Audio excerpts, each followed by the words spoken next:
Hello trader, मेरा नाम है दर्श यादव और स्वागत करूंगा आप सभी का हमारे चैनल हाइपर एक्टिव 75।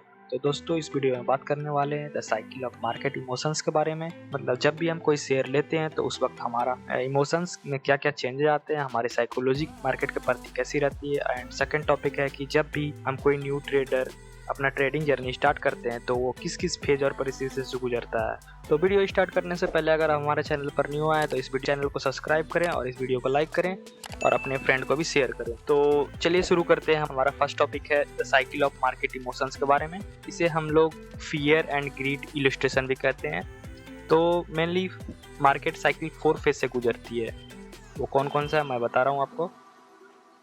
ये हो गया आपका एक्यूमुलेशन, और ये हो गया आपका मार्कअप, और ये हो गया आपका डिस्ट्रीब्यूशन, और ये हो गया आपका मार्कडाउन। ये 4 फेज के थ्रू आपका मार्केट गुजरता है।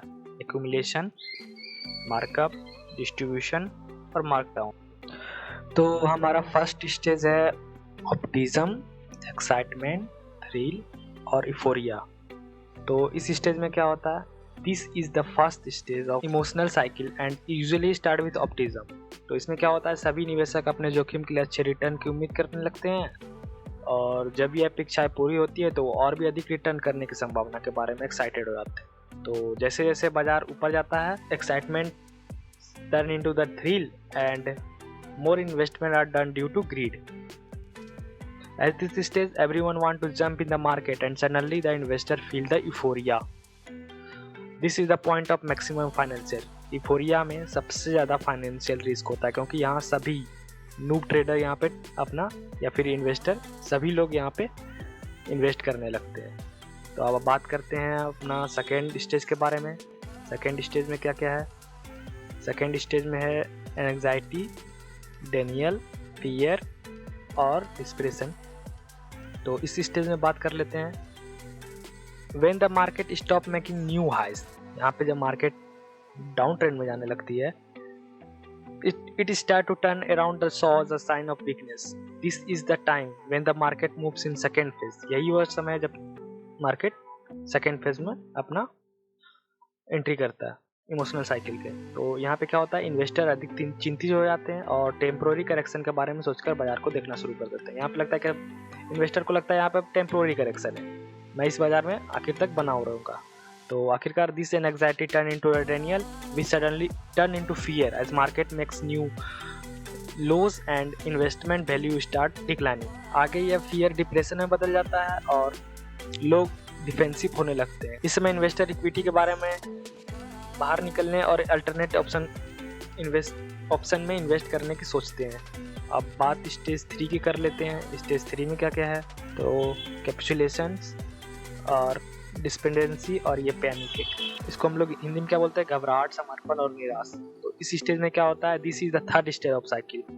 जब बाजार में गिरावट आ जाती है, मतलब ब्रेक इवन, यहाँ पर से ब्रेक इवन क्रॉस कर जाता है नीचे, ना ही प्रॉफिट ना ही लॉस में। तो जब बाजार में गिरावट आती है तो लोग बेयर ट्रेंड का अनुभव होने लगता है और पूरे बाजार में दहशत फैल जाती है। तो most of the investor decided to surrender to the market and move out of the market by selling at losses. यहाँ बहुत कोई लॉस में ही निकल जाते हैं।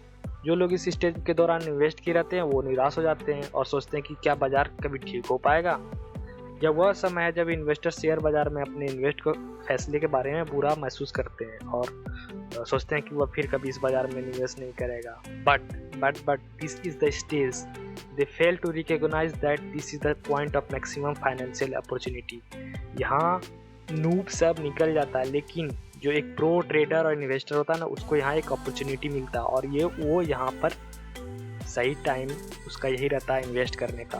और यहाँ पे हम लोग छोटे मोटे जो रिटेल इन्वेस्टर वो निकल जाते हैं।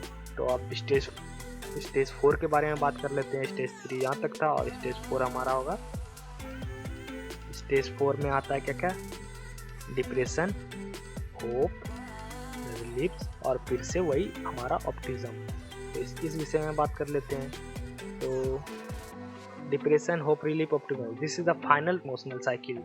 बेयर ट्रेंड के बाद बाजार जब धीरे धीरे मार्केट ऊपर बढ़ने लगता है तो फिर इन्वेस्टर अपने इन्वेस्ट के बारे में वास्तव में सतर्क रहते हैं और सोचते हैं कि क्या ये यहाँ से मार्केट फिर से रिवर्स होगा या फिर कंटिन्यू डाउन ट्रेंड में रहेगा। अब यहाँ जब ये मार्केट ऊपर चलने लगता है तो अब लगता है क्या कि ये मार्केट ऊपर जाएगा या फिर यहाँ से फिर से अभी भी कंटिन्यू गिरते ही रहेगा।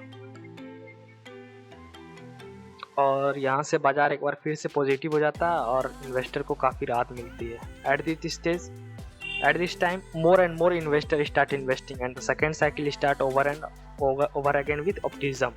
Remember, the most people enter in the market during the peak of the market, when stocks are expensive and end up selling at losses due to fear of losses of patience. तो ये हमारा था the cycle of market emotions. तो इतना कुछ जानने के बाद हमें वॉरेन बफेट की सीख हमेशा याद रखनी चाहिए, जो वॉरेन बफेट बोलते हैं कि be fearful when other are greedy and greedy when other are fearful. जब वास्तव में सब कोई जब ग्रीडी हो तो आप उसमें फियरफुल रहें, और जब यहाँ पे फियरफुल आदमी हो, इन्वेस्टर हो, तो आप वहाँ पे ग्रीडी बन जाए। The cycle of market emotions का कुछ एग्जाम्पल है, मैं आपको देना चाहता हूँ। देखिए, ये देखिए, ये ऑप्टिज्म, ये यूफोरिया, और ये फिर आपका एंथुसिज्म, और ये आपका यूफोरिया। फिर जैसे मार्केट यहाँ ऊपर चल जाता है तो यहाँ फिर जब मार्केट गिरने लगता है, यहाँ पे यूफोरिया होता है सबसे ऊपर, और यहाँ पे जब मार्केट गिरने लगता है तो एंजाइटी, डेनियल और डिसअपियर। तो बस इस वीडियो में यहाँ तक था, और आगे अब दूसरा टॉपिक पे बात करने वाले हैं। तो चलिए अब बात करते हैं हमारे सेकंड टॉपिक के बारे में, ट्रेडर जर्नी के बारे में। देखिए, जब भी कोई ट्रेडर अपना ट्रेडिंग जर्नी स्टार्ट करता है तो वो किन किन मुश्किलों का सामना करता है, उस विषय में इस बात करेंगे। तो मतलब कोई ट्रेडर अपना ट्रेडिंग जर्नी स्टार्ट क्यों, कोई बड़े ट्रेडर का पीनल देखकर सोचता है कि यार कितना कमा रहा है, इतना मुझे भी करना चाहिए ट्रेडिंग तो बहुत ईजी है। तो वो यहाँ पर से स्टार्ट करता है और वो उसका फर्स्ट प्रॉफिट होता है। जब उसका फर्स्ट प्रॉफिट होता है तो वो किस वजह से होता है, लक ट्रेड के कारण, या फिर हाँ किसी का डाउन चल जाता है, जब किसी का चल जाता है तो लकी ट्रेड ही ना, बिना कोई एनालिसिस के ट्रेड दिया हो तो वो इसका लक ट्रेड होता है। फिर जब यहाँ पे आता है तो फिर ये पहला लक ट्रेड होने के कारण, फिर उसके बाद दूसरा ट्रेड लेता है तो ओवर कॉन्फिडेंस के कारण वो इतना मुंह के बल गिरता है यहाँ आउच ड्रॉ डाउन मोड में। फिर उससे फिर धीरे धीरे ऊपर जाता है, नियरली देयर। तो यहाँ जब ऊपर जाता है उसमें ये जो लॉस यहाँ होता है, loss due to lack of plan के कारण होता है। फिर वो नियरली देयर, फिर जब धीरे धीरे जाता है फिर ऊपर, फिर यहाँ पे फिर कोई सक्सेस नहीं मिलता तो वो मार्केट को हेट करने लगता है और बोलता है कि यार ये तो गैम्बलिंग है, ये नहीं करना चाहिए मुझे। फिर वो एक बार और ट्राई करता है। जब वो ट्राई करता है, कुछ कहीं से यूट्यूब देख लिया किसी का, कोई ये इंडिकेटर वो इंडिकेटर पढ़ने के मूड में आ गया, ये सारा कुछ। फिर उसके बाद एक ट्रेड मिलता है उसको बढ़िया सा, यूट्यूब वीडियो सब देखने के बाद जब उसको बढ़िया सा प्रॉफिट होता है तो वो सोचता है यार ये तो बहुत अच्छा है, मैं यहाँ पे अपना जॉब को क्वाइट कर दूंगा, wow going to quit my job. फिर उसके बाद जब जॉब भी चले जाता है और जब वहाँ से लॉस, क्योंकि वही एक इंडिकेटर और एक स्ट्रेटेजी पे नहीं टिकता, वो बार बार चेंज करते रहता है अपना स्ट्रेटेजी। फिर वो यहाँ से अपना वो जॉब में भी हाथ धो बैठता है और अब जो पैसा रहता है वो भी हाथ धो बैठता है यहाँ पे। तो फिर सोचता है यार व्हाट हैव आई डन, वो सोचता है कि मैंने यहाँ क्या किया, व्हाट्स गोइंग ऑन। फिर वो उसके बाद धीरे धीरे वो सब कुछ सीखता है, ट्रेडिंग साइकोलॉजी के बारे में, रिस्क मैनेजमेंट के बारे में, और एक ही स्ट्रेटेजी चूज करता है और वो अपना ट्रेडिंग जर्नल लिखना स्टार्ट करता है। फिर अपने ऊपर काम करता है, स्टडी करता है। तो मैं यहाँ पे आपको बता दूं कि मार्केट में 80% जो है ना ट्रेडिंग साइकोलॉजी और रिस्क मैनेजमेंट पे ही पूरा मार्केट है, सिर्फ साइकोलॉजी का खेल। और बाकी वह 10 या 20% ही होगा टेक्निकल एनालिसिस का, जो बाय सेल का काम होता है वो बस 10 या 20% ही होगा। ज़्यादातर मार्केट में ट्रेडिंग करना इतना इजी नहीं है, ये आपको इसमें साइकोलॉजी के ऊपर ज़्यादा ध्यान देना पड़ेगा और रिस्क मैनेजमेंट के ऊपर ज़्यादा ध्यान देना पड़ेगा।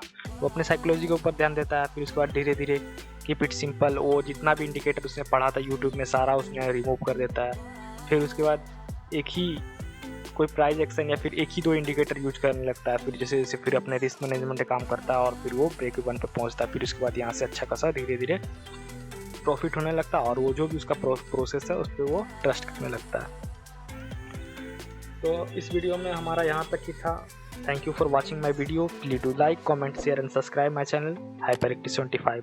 और इस वीडियो में जाते जाते एक चीज़ पूछना चाहूँगा कि आपको जिस टॉपिक पे आपको वीडियो चाहिए आप हमारे कमेंट में बोल सकते हैं, लिख सकते हैं। Thank you so much.